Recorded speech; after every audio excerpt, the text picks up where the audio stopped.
जी अस्सलाम वालेकुम, डॉक्टर समरा अमीन चौधरी। आज आपसे दोबारा बात करने का मेरा फिर से मूड बना। मूड तभी बनता है जब मैं क्लिनिक में इतनी प्रॉब्लम से परेशान हो जाती हूँ कि अब मैं पेशेंट्स के अलावा जो दूर दराज बैठे मेरे भाई हैं और बच्चे हैं उनसे बात करूं। ओके जी, आज बात करेंगे एक तो डाइटरी सप्लीमेंट्स, कौन सी डाइट मेल्स के लिए अच्छी है, और दूसरा मर्दाना बांझपन के सीमन एनालिसिस के बारे में मैं कुछ बात करना चाह रही थी कि एक जो टेस्ट है, पहले भी बता चुकी हूँ कि मर्दाना बांझपन का कोई सिम्टम नहीं होता, ठीक है, अक्सर औकात मोस्टली केसेस में। उसमें फिर हम जो पहला टेस्ट करवाते हैं वो है सीमन एनालिसिस। सीमन एनालिसिस मेरे लिए सिंपली इम्पॉर्टेंट है कि उसमें ही मैंने आपका जो अल्लाह ताला की तरफ से दिया गया मर्द को एक तोहफा है स्पर्म्स का, ठीक है, वो मैंने उनको ये 3 चीज़ें देखनी होती है। मैंने स्पर्म काउंट देखना है, मैंने स्पर्म के आगे चलने की एबिलिटी देखनी है कि कितने स्पर्म्स हैं, जिसे हम स्पर्म मोटिलिटी कहते हैं। स्पर्म मोटिलिटी 3 कैटेगरीज में दी हुई होती है और अक्सर मरीज़ ये परेशान होते हैं कि जी हमारी जो है नॉन मोटाइल 70% के करीब है, तो इसका मतलब है हम नहीं बन सकते बाप। तो मैं आपको क्लियरली बता दूं, हमने 2-3 किस्म की चीज़ें उसमें देखनी है।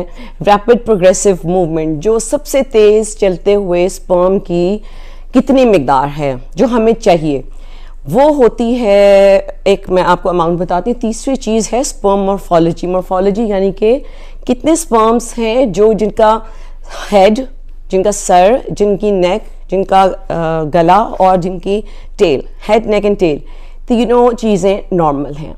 और यकीन जानिए ये काउंट बहुत अब लो हो चुके हैं, जिस पे हम खुश होते हैं कि अच्छा जी चलो इतने तो हैं।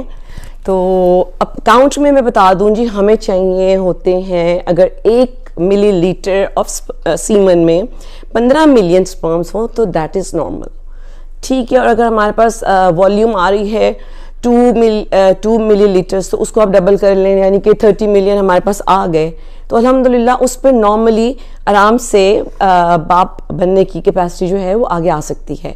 दूसरा जो मुझे आजकल सबसे ज़्यादा प्रॉब्लम फेस कर रही हूँ पेशेंट्स में, वो है मोटिलिटी डिसऑर्डर। आम जो आपकी रिपोर्ट है, आपने ज़्यादा कॉम्प्लिकेट, एक तो बात मैं आपसे ये करूँ कि देखिए आप लोग अगर डॉक्टर्स नहीं हैं तो रिपोर्ट को देख के परेशान नहीं होना, अब वो हमारा मसला है कि हम देखेंगे। बस 2-3 चीज़ें जो आपको पता होनी चाहिए वो है मोटिलिटी, और उसमें अगर रैपिड प्रोग्रेसिव मोटिलिटी यानी कि सबसे तेज़ चलने वाले स्पर्म्स वो 32% हैं, यकीन जाने आपने परेशान नहीं होना, ठीक है। आपने ये नहीं देखना कि डेड 70 हैं तो जी ये डेड इतने हैं तो अब हम क्या करेंगे। आप उनको देखें, बी पॉजिटिव, कि आपने 32% या 30% भी इवन, उसमें भी मैंने देखा है कि आपकी फीमेल पार्टनर या आपकी बच्चे की होने वाली माँ कंसीव कर लेती हैं, ठीक है। तीसरे नंबर पे मॉर्फोलॉजी, यानी कि कितने ऐसे स्पर्म्स हैं जिनका हेड, नेक एंड टेल जो हैं वो नॉर्मल हैं, दैट इज़ 4%, ठीक है। उसमें आपने नहीं घबराना। येस, एनीथिंग जो इससे कम होगा, 4% से कम होगा या 32% से कम होगा या 15 मिलियन से काउंट कम होगा, उनको हम ट्रीट करेंगे, ठीक है। और ट्रीटमेंट ज़ाहिर है, मैं क्लिनिशियन हूँ, मैं जानती हूँ कि मैंने काउंट के लिए क्या दवाई देनी है, मैंने मोटिलिटी के लिए क्या दवाई देनी है, और मैंने मॉर्फोलॉजी को किस तरह से टैकल करना है। बहुत सी चीज़ें हैं, और मैं फिर बताती हूँ बार बार कि स्पर्म्स की काउंट या मोटिलिटी ठीक करने के लिए 3 महीने कम अज़ कम चाहिए, बिकॉज एक स्पर्म अगर प्रोड्यूस होता है तो उसका लाइफ साइकिल 90 डेज़ या 72 डेज़ पे जाके ख़त्म होता है, यानी बस 72 दिन में एक स्पर्म बनता है और फिर मैच्योरिटी पे जाके फिर वो डेड होता है। तो मुझे उतना अरसा काम करना पड़ता है उस सीमन एनालिसिस पे। तो 3 महीने का ट्रीटमेंट माइंड में रखें, ठीक हो गया।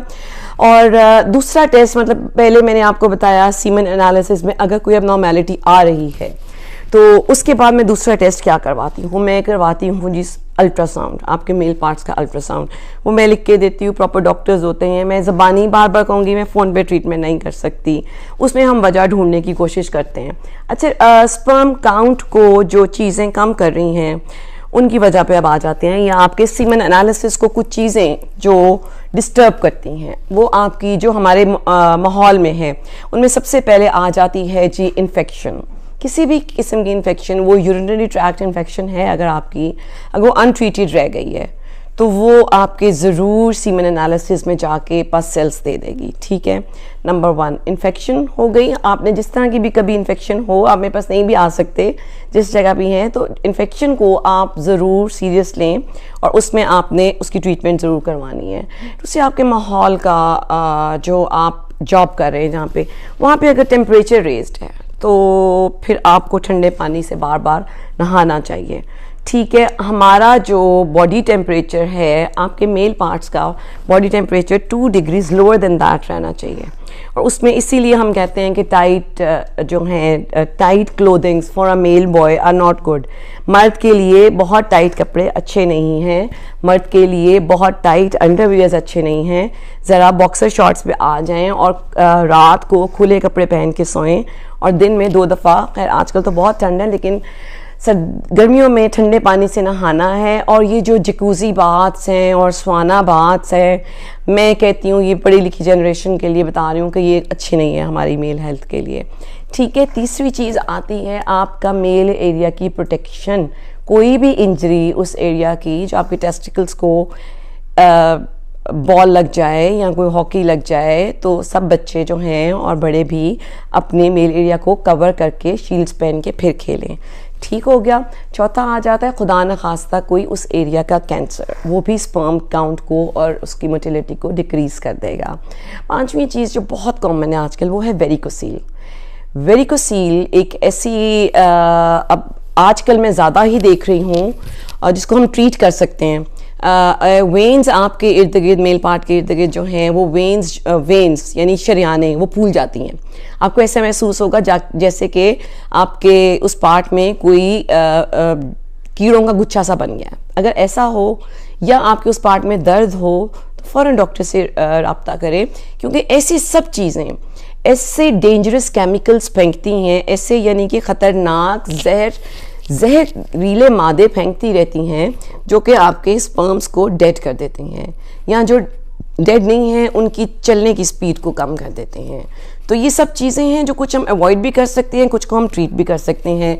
इन्फेक्शंस हैं उनको हम ट्रीट कर सकते हैं। वेरिकोसील को हम माइक्रो सर्जरी से, छोटी सी सर्जरी है उसको बंद कर दें तो स्पर्म के लिए ज़िंदा रहने का माहौल बहुत अच्छा हो जाता है, ठीक हो गया। ये कुछ बातें आपसे मैंने जो मोटी मोटी डिस्कस की हैं। फिर कहूँगी अपने आप को ज़्यादा सोचे मत रिपोर्ट को देख के, उसमें बहुत सी चीज़ें हैं जो और मैं नेक्स्ट उसमें करूँगी पार्ट 2 में कि मैंने मज़ीद और क्या देखना होता है उसमें। अच्छा, अब चलने से पहले कुछ बता दूँ, कुछ फ्रूट्स, कुछ वेजिटेबल्स जो बहुत अच्छी हैं, मुझसे बहुत लोग पूछते हैं।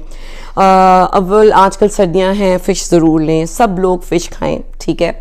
और सब्जियों में स्पिनच है, फलों में आपका वही है, केले बहुत अच्छे हैं आपके लिए, ठीक है, अंडे बहुत अच्छे हैं। ये सारी चीज़ें आपके मेल्स की हेल्थ के लिए अच्छी हैं। और कोई भी ऐसी चीज़, आपका स्ट्रेस, दोबारा मैं इसलिए बार बार शायद मैं हर इंटरव्यू में कहूँगी, स्ट्रेस आप लोगों का जब भी किसी भी किस्म का डिस्ट्रक्टिव स्ट्रेस आपके एक हार्मोन को बढ़ाता है, यानी कॉर्टिसोल एक हार्मोन है जो हमारे परेशानी के दौर में या डिप्रेशन में बढ़ जाता है। उस कॉर्टिसोल का काम क्या है? वो मेल्स के जो दिमाग से शुरू होने वाले हार्मोन्स है, जो कंट्रोलिंग सिस्टम है, वो वाले हार्मोन से लेके जो आपके मेल ऑर्गन में हार्मोन पैदा हो रहे हैं, टेस्टोस्टेरोन है, आपके जो ब्रेन के हैं FSH LH हैं, उनको डिस्ट्रॉय कर देते हैं। यानी कि आपकी अज़दवाजी ज़िंदगी भी गई और आपका बांझपन भी आगे आ गया। तो इन चीज़ों से ज़रा बचें। मैंने कोशिश की कि मैं आज कुछ आसान लफ्ज़ों में आप लोगों से बात करूं, फिर भी जो सवाल रह जाएंगे नेक्स्ट इंटरव्यू में इंशाल्लाह डिस्कस होंगे। सब्सक्राइब कर दें और लाइक कर दें और शेयर भी कर दें, और इंशाल्लाह फिर बात होगी आपसे। ओके, टिल दैट टाइम, अल्लाह हाफ़िज़।